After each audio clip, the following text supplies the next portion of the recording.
성도 여러분들 안녕하십니까? 매일 말씀 묵상 시간 그리고 개인 경건의 훈련 시간에 함께 하신 여러분들을 진심으로 환영합니다. 오늘은 수요일 소지 바울과 골로새라고 하는 제목으로 교과를 함께 살펴보시겠습니다. 기도하시고 시작하겠습니다. 하늘에 계신 아버지 하나님, 말씀 앞에 서게 하시는 은혜를 감사드립니다. 오늘도 주의 성령께서 우리의 심령에 역사하여 주시기를 간구합니다. 그래서 말씀을 볼 때마다 새로운 깨달음이 있게 하시고 주님의 음성을 들을 수 있는 저희 모두가 되게 인도하여 주옵기를 예수님의 이름으로 간절히 기도드립니다. 아멘.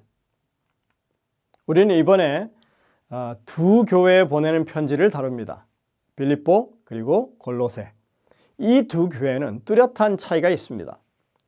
빌립보 교회는 바울이 유럽에 처음으로 세운 교회였지만 골로새 교회는 바울이 한 번도 방문한 적이 없는데 세워진 교회라고 하는 것입니다. 바울과 같은 유력한 사역자가 한 번도 방문하지 않았어도 교회는 세워졌습니다. 신약에 등장하는 다수의 교회는 바울의 직접적인 전도 활동 없이도 세워졌고 발전했습니다. 이것이 어떻게 가능했을까요? 이것은 성령께서 이끄시는 선교 전략이 얼마나 효과적이었는지를 보여주고 있습니다. 먼저 말씀드릴 것은 골로새서의 복음을 전하는 사람은 골로새 출신의 에바브라라는 사람이었습니다. 골로새 4장 12절에 이렇게 말합니다. 그리스도 예수의 종인 너희에게서 온 에바브라가 너희에게 문안하느니라. 그가 항상 너희를 위하여 애써 기도하여 너희로 하나님의 모든 뜻 가운데서 완전하고 확신 있게 서기를 구한다. 여기서 분명히 너희에게서 온 에바브라라고 말합니다. 너희는 바로 골로새 교회를 가리키죠. 네, 여러분들 한 가지 아셔야 할 것은 빌립보서에 나오는 에바브라 디도라고 하는 인물과 여기 나오는 에바브라는 동일 인물이 아닙니다. 이름이 비슷해서 사람들이 혼돈합니다.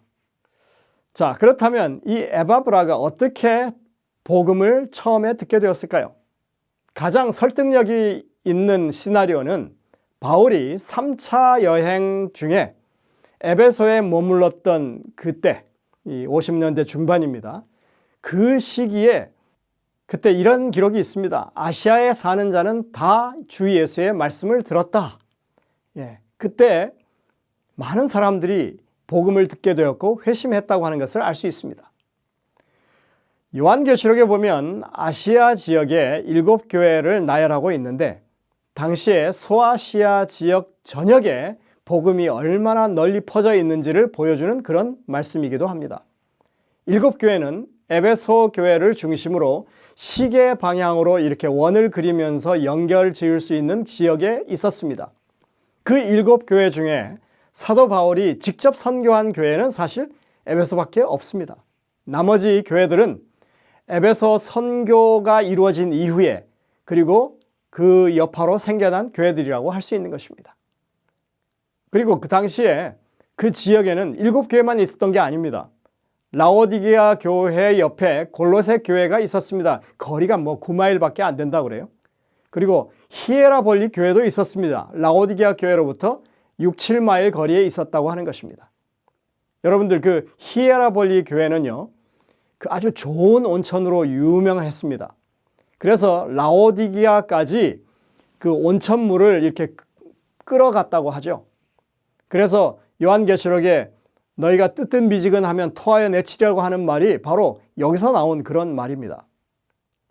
그러니까 7교회라고 하는 것은 단지 기별의 내용을 효과적으로 증거하기 위해서 선택되었던 것일 뿐이지 그 외에 다른 교회들도 그 옆에 다 존재하고 있다고 하는 것입니다. 다시 골로새 교회 이야기로 돌아가 보겠습니다. 복음이 어떻게 에베소로부터 100마일이나 떨어져 있었던 골로새까지 확산되었을까? 이것에 대한 가장 설득력이 있는 설명은 에베소에서 바울의 설교를 들었던 회심자들이 다시 고향으로 돌아가서 복음을 전하기 시작했고 그로 인해서 교회가 생겼다고 하는 것입니다. 그들 중에 아주 걸출한 인물이 바로 에바브라라고 하는 것입니다. 그는 에베소에서 바울의 설교를 듣고 그의 동역자가 되게 되었고, 그리고 고향인 골로새로 돌아가서 복음을 전했다고 하는 것입니다. 여러분들, 교회는 이렇게 유력한 사도의 사역이 아니더라도 세워집니다. 짧은 시간에 어떻게 그 많은 지역에 선교가 가능하겠습니까? 복음을 듣고 회심한 신실한 사람들의 사역이 있었기 때문에 그것이 가능한 것입니다. 교회는 목회자와 신실한 성도들의 협동 사역으로 세워지고 발전해 왔습니다. 그러한 평신도 지도자의 가능성이 얼마나 큰지를 보여주는 그런 케이스가 바로 이 에바브로의 사역이라고 할 수 있는 것입니다. 성경학자들은 에바브로가 골로새 교회뿐만 아니라 라오디게아 교회와 그리고 히에라볼리 교회 개척에도 크게 기여했을 것이라고 확신합니다. 골로새서 4장 13절에 보시면 바울은 이런 말을 합니다. 그가, 에바브로죠, 너희, 골로새 교회입니다. 너희와 라오디게아에 있는 자들과 히에라볼리에 있는 자들을 위하여 많이 수고하는 것을 내가 증언하노라. 바울은 그의 편지 속에서 에바브로가 이 세 지역을 위해서 헌신하는 지도자라고 하는 것을 분명하게 입증해주고 있습니다. 오늘날에도 여전히 목회자와 평신도 지도자의 협력이 절실히 필요합니다. 근데 교회 안에서 목회자 그룹과 그리고 장로나 집사 그룹을 마치 견제와 대립의 구조로 그렇게 이해하는 경향이 있는 것 같습니다. 이것은 너무나 잘못된 생각이죠. 여러분들, 양손으로 노를 젓는 배를 한번 생각해 보십시오. 노 젓는 양손이 동일하게 힘을 주고 그렇게 박자를 맞추어서 일을 해야만, 힘을 줘야만 그 배가 앞으로 추진되어 나가는 것입니다. 서로가 서로를 돕는 그런 상황에서만 일이 가능한 것입니다. 협업해야만 교회는 발전할 수 있습니다. 바울과 에바브로의 사역은 이런 좋은 모본을 우리에게 보여주는 것입니다. 계시록의 7교회의 모습, 이 소아시아에 있는 교회들은 에베소 교회를 중심으로 마치 한 교회처럼 연결되어 있었고, 그리고 그 주변 교회들도 마찬가지로 모두 함께 선교에 힘쓰고 그리고 동역하고 있음을 우리가 오늘 여기서 보는 것입니다. 오늘날의 교회들도 이 주변에 있는 교회들과 이렇게 연결하고 협동하면 얼마나 좋겠습니까? 골로새라고 하는 도시는 라오디게아에서 남동쪽으로 약 9마일, 약 15km 떨어져 있는 그런 도시입니다. 근데 고고학적으로는 이 최근에 와서야 발굴되기 시작했기 때문에 이 지역의 다른 주요 도시들에 비해서 알려진 것이 많지 않은 편입니다. 다만 골로새에는 상당한 규모의 유대인 공동체가 있었다고 하는 것을 확인할 수 있습니다. 새 국제 성경 주석에 따르면 프리기아라고 하는 그 지역, 이 라오디게아를 중심으로 하는 그 지역에는 10,000명에 달하는 유대인들이 살았다라고 하는 기록이 존재한다고 말해줍니다. 따라서 이런 곳에서 전도한다고 하는 것은 그 지역사회 내에 유대인들의 영향권 아래에서 그 전도가 진행되었다고 하는 것을 우리가 알 수 있는 것입니다. 골로새에 상당한 규모의 유대인 디아스포라 공동체가 있었다고 하는 것은 그 사회 안에 유대적인 풍습이 스며들어 있었다고 하는 것을 말해줍니다. 그래서 골로새서의 내용을 우리가 이렇게 살펴보면요, 그 가운데 율법이나 할례, 절기, 음식 규정이나 안식일 개념이 거론되고 있는 것이 그냥 당연한 것으로 생각할 수 있다고 하는 것이죠. 골로새서 2장 16절부터 18절에 이렇게 말합니다. 그러므로 먹고 마시는 것과 절기나 초하루나 안식일을 이유로 누구든지 너희를 비판하지 못하게 하라. 이것들은 장래의 일의 그림자이나 몸은 그리스도의 것이니라. 아무도 꾸며낸 겸손과 천사 숭배를 이유로 너희를 정죄하지 못하게 하라. 유대의 배경이 아니라면 이런 말씀이 그냥 나올 수가 없죠. 또 이 고고학적인 발굴을 통해서 나온 이 골로새에서 주조한 동전들은 그곳 사람들이 다른 많은 로마 도시들과 마찬가지로 다양한 신들을 숭배한 다신 숭배의 풍습이 있었다고 하는 것을 보여주고 있습니다.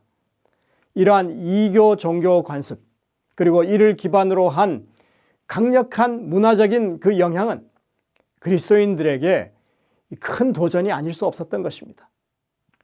이렇듯이 골로새에는 유대적인 그런 영향이 만연해 있었고 또 헬레니즘 문화가 뿌리 깊이 박혀 있었기 때문에 이 골로새서의 내용 가운데 율법적인 경건이나 그리고 철학적인 신비주의나 천사 숭배 같은 그런 문제를 경계하는 말씀이 주어지고 있는 것입니다.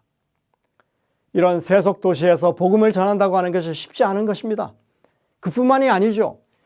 복음을 따라서 순결한 삶을 살아간다고 하는 것 자체가 정말 어려운 상황이었던 것입니다. 그런데 에베소 교회에는 에바브로라는 사람만 있었던 것은 아닙니다. 또 다른 중요한 한 인물이 등장하는데 그 이름이 바로 우리가 잘 아는 빌레몬입니다. 교회에서 중시적인 역할을 했던 그는 아마도 에바브라와 비슷한 시기에 회심을 했을 가능성이 있습니다. 바울은 편지에서 그를 사랑하는 동역자라고 부릅니다. 그는 골로새 지역에서 유력한 사람이고 교회를 후원하면서 사역했던 그런 사람입니다. 바울이 개인적인 편지를 써서 당면한 문제를 해결해 줄 정도로 신뢰가 두터웠던 그런 사이였음을 알 수 있습니다. 빌레몬서는 바울이 빌레몬에게서 도망친 노예 오네시모를 다시 빌레몬에게 돌려보내면서 보낸 편지입니다. 바울을 찾아온 오네시모는 이제 완전히 새 사람이 되었고 복음 사역을 하기에 아주 적합한 일꾼이 될 것이라고 빌레몬에게 돌려보내는 것입니다. 바울은 그것에 대해서 이렇게 기록합니다. 아마 그가 잠시 떠나게 된 것은 너로 하여금 그를 영원히 두게 함이리니 이후로는 종과 같이 대하지 아니하고 종 이상으로 곧 사랑받는 형제로 둘 자라. 내가 특별히 그러하거든 하물며 육신과 주 안에서 상관된 내게랴. 바울이 오네시모를 빌레몬에게 돌려보내는 것은 로마 법을 따르는 것으로 보입니다. 그러나 바울은 빌레몬에게 믿음의 형제로서 그 양심에 호소를 하면서 오네시모를 더 이상 종이 아니라 사랑하는 형제로 대하라고 권면하고 있는 것입니다. 수요일 영감의 교훈에 보면 이렇게 말합니다. 빌레몬에게서 도망쳤던 오네시모. 바울은 친절한 마음으로 이 불쌍한 도망자의 빈곤과 고통을 덜어주고자 하였고 그의 어두워진 마음에 진리의 빛을 비추고자 노력하였다. 오네시모는 생명의 말씀을 듣고서 그의 죄악을 자백하고 그리스도의 신앙에 귀의하였다. 바울은 그에게서 선교 사업에 유용한 조력자가 될 품성의 특성을 발견하고 지체 말고 빌레몬에게 돌아가 그의 용서를 구하고 장례를 위해 계획하도록 권명하였다. 사도행적 456쪽입니다. 이렇게 이제 빌레몬에게 오네시모를 돌려보낸 이후에 얼마간의 시간이 지난 후에 빌립보서 4장 9절에서 바울은 이렇게 말하고 있습니다. 신실하고 사랑을 받는 형제 오네시모를 함께 보내노니 그는 너에게서 온 사람이라. 그들이 여기 일을 다 너에게 알려주리라. 우리가 지금 읽은 이 두 성경절, 빌레몬서와 빌립보서의 두 성경절 사이에는 시간의 간격이 있습니다. 그 사이에 무슨 일이 있었는지 우리는 짐작할 수 있습니다. 옛 주인인 빌레몬에게 돌아간 오네시모는 그 주인 빌레몬에게 뿐만 아니라 골로새 교회에서도 충직한 일꾼이 되었다고 하는 것을 보여줍니다. 그는 이제 교회 지도자 에바브로와 함께 로마에 잡혀있는 바울을 방문하고 바울에 관한 소식을 다시 골로새 교인들에게 소상히 전하는 그런 믿음직한 일꾼의 역할을 지금 하고 있는 모습을 보여줍니다. 복음은 사람을 변화시키고 죄인을 하나님을 위한 사역자로 만드는 것입니다. 오늘날에도 이러한 삶의 변화가 계속해서 일어나는 것이 복음 사역의 일이라고 하는 것을 우리는 생각할 수 있습니다. 오늘 우리들 주변에서도 이러한 놀라운 변화가 있기를 위해서 기도하게 되시기를 간절히 바랍니다. 기도하시겠습니다. 하늘에 계신 아버지 하나님, 참으로 하나님의 역사하심은 그 어느 때든지 놀라운 결과를 가지고 온다고 하는 것을 우리가 보게 됩니다. 바울이 유능해서가 아니라 하나님의 역사하심 때문에 교회가 생기고 발전하고 유지된다고 하는 것을 우리가 다시 한번 생각하게 하시고, 또 우리의 삶 주변에서도 계속해서 기적 같은 그런 삶의 변화가 일어나는 저희의 믿음이 되게 이끌어 주시옵기를 예수님의 이름으로 간절히 기도드립니다. 아멘.